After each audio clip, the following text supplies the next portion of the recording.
Karachi airport की security पर एक बार फिर सवालिया निशान। दो गाड़ियों में सवार मुसल्लह अफराद एक दूसरे पर फायरिंग करते एयरपोर्ट के रवानगी लॉन्च तक पहुंच गए। पुलिस के मुताबिक लड़की अपने दोस्त के साथ गाड़ी में शारा फैसल से गुजर रही थी कि साबिका दोस्त ने गाड़ी का पीछा किया और अपने गार्ड से गाड़ी पर फायरिंग करवाई। गाड़ियों के सवार एक दूसरे पर फायरिंग करते बआसानी एयरपोर्ट के अंदर चले गए।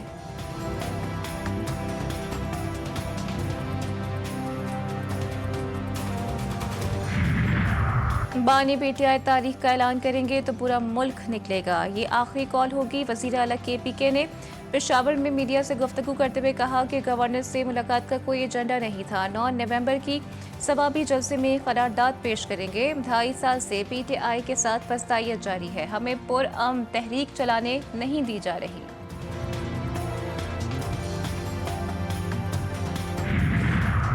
और कराची के सिवा बाकी मुल्क के लिए बिजली सस्ती। नेपरा ने बिजली ₹1.28 फी यूनिट सस्ती करने का ऐलान किया है।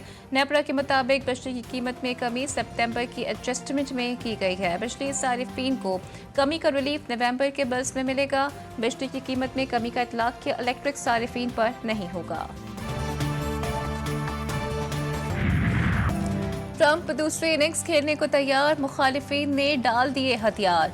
अमेरिका के सदारती इंतखाबात में डोनाल्ड ट्रंप कामयाब। डेमोक्रेट्स को बड़ी शिकस्त। नामुंतखब सदर का जारी जंगे खत्म करवाने का ऐलान। विक्ट्री स्पीच में कहा, अमेरिका में नई तारीख रकम करूंगा। अमेरिका को दरपेश तमाम मुश्किलात को हल, टैक्स को कम करूंगा, अवाम के हुकूक के लिए लड़ूंगा। डोनाल्ड ट्रंप ने JD वेंस को नायब सदर बनाने का ऐलान कर दिया।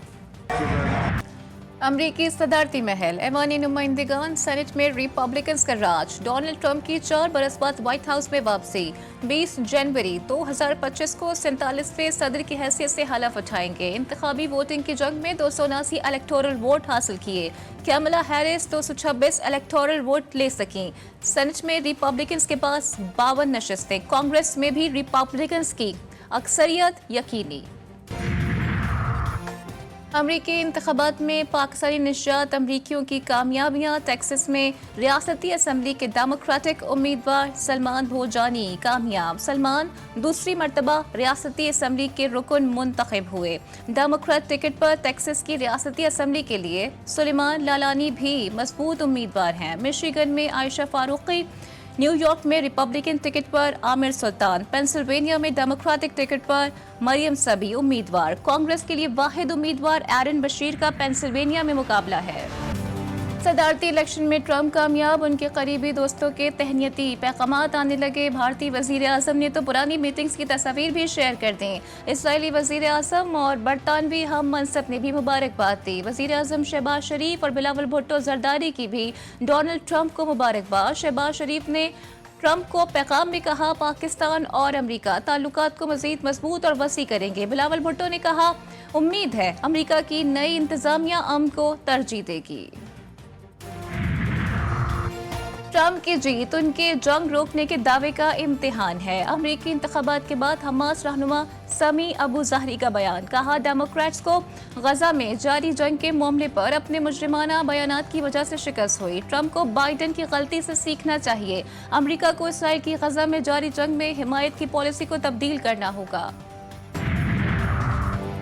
ट्रंप के सदर बनने पर ईरान का रद्द-ए-अमल। ईरानी हुकूमती तर्जुमान फातिमा महाजरानी का कहना है कि अमेरिका में कोई भी सदर बने, हमें फर्क नहीं पड़ता। एक की जगह दूसरे के आने से कोई खास तब्दीली नहीं आएगी। ट्रंप की फतह पर क्रेमलिन का भी मोहतात रद्द-ए-अमल। कहा, अमेरिका अब भी एक दुश्मन रियासत है और ये वक्त बताएगा कि क्या यूक्रेन जंग के खात्मे के बारे में ट्रंप के बयानात हकीकत में बदलते हैं या नहीं।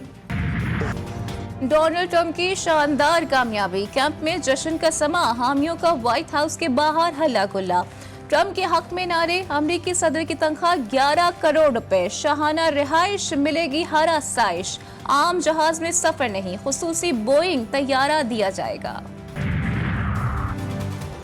डोनाल्ड ट्रंप की जीत। बिटकॉइन तारीख की बुलंद तरीन सतह पर पहुंच गया। $75,000 का हिस्सा क्रॉस कर गया। क्रिप्टो करेंसी ने आखिरी मरतबा $73,750 को अबूर किया था। कैमला हैरिस के मुकाबले में ट्रंप क्रिप्टो करेंसी के हामी समझे जाते हैं। ट्रंप ने कहा था कि इख्तिदार में आने के बाद बिटकॉइन को दुनिया भर में लीगल कर देंगे। अमरीकी तारीख के अहम सदारती इंतखाबात GTV न्यूज़ की खुसूसी नशरियात नाज़रीन को पल पल की खबरों से आगाही। सदारती उम्मीदवार के इंतखाब का तरीक़ेकार पाकिस्तान पर होगा, इसका क्या असर, इमिग्रेशन और खारजा पॉलिसी पर क्या असरात मुरतब होंगे, वोटिंग से जश्न तक तबसरे और तज्जिए खुसूसी कवरेज में सबसे आगे। कराची के शहरियों की जिंदगियां सस्ती हो गई, डाकू आजाद, पुलिस बेबस, बेरहम डाकुओं ने एक और हंसता बसता घर उजाड़ दिया। डिफेंस फेज 5 तौहीद कमर्शियल में डकैती मज़ाहिमत पर 45 साल सईद कत्ल, मकतूल रकम निकलवा कर घर वापस जा रहा था। पुलिस ने वाक़या रिवायती अंदाज में तहकीकात का आगाज कर दिया। शहर कायद में रवा साल अब तक 106 अफराद डकैतों का निशाना बन चुके। इसराइली फौज के गजा में हमले, मजीद 61 फलस्तीनी शहीद। खान यूनिस, अबू दक्का, नसीरात में रिहायशी इमारतों पर बमबारी। मकबूजा मगरबी किनारे में ज़मीनी और फ़िज़ाई हमलों में 8 फलस्तीनी शहीद। जनीन में अल-कुद्स ब्रिगेड और इसराइली फौज में झड़पें। तर्जुमान अक़वाम मुत्तहिदा का कहना है कि जनीन पर होने वाले हमलों में इसराइली फौज की जानिब से मुहलिक जंगी हथियार इस्तेमाल किए जा रहे हैं। लेबनान में इसराइली फौज के इंसानियत सोज मज़ालिम, वस्ती लेबनान में फ़िज़ाई हमले में मजीद 20 अफराद शहीद। लेबनान में जारी जंग के 22 लाखों अफराद बेघर। इसराइली बर्बरियत से मजमूई शहादतों की तादाद 3000 से तजावुज़ कर गई, 13,000 से ज़ायद अफराद जख्मी।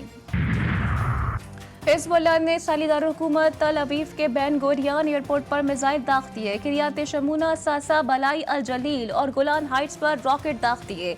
इसराइल के मकबूजा इलाकों में सायरन गूंज उठे, लोग जान बचाकर भागे और सड़कों पर लेट गए। गाइडेड मिसाइल से इसराइल का मरकावा टैंक तबाह, मुत्तादिद इसराइली फौजी जख्मी भी हुए। गजा में फ़लस्तीनियों पर मज़ालिम के बाद इसराइली हुकूमत ज़िल्लत, रुसवाई और परेशानी का शिकार। इसराइली वज़ीर आज़म नेतन्याहू ने गजा में जारी जंग के मामले पर इख्तिलाफ पर वज़ीर दिफा यूव गेलेंट को बरतरफ कर दिया। इसराइली अवाम नेतन्याहू के खिलाफ सड़कों पर निकल आए। 3 जनवरी को सुप्रीम कोर्ट ने एक ऑर्डर जारी किया था कि आइंदा किसी को भी घर से नहीं उठाया जाएगा। अगर वो किसी पर्चे में मतलूब नहीं है तो हमारे MNAs को असेंबली के अंदर से उठाया गया। चेयरमैन PTI बैरिस्टर गौहर का कहना है कि हमने खुसूसी कमेटी में ये कहा था कि आप पार्लियामेंटेरियंस को तहफ़्फ़ुज़ फराहम करें। आज तक वो जुल्म और लाक़ानूनियत ख़त्म नहीं हुई। ख्वाजा शिराज के घर पर छापा मारा गया। हम स्पीकर से भी गुजारिश करते हैं कि वो कौमी असेंबली के मेंबर हैं।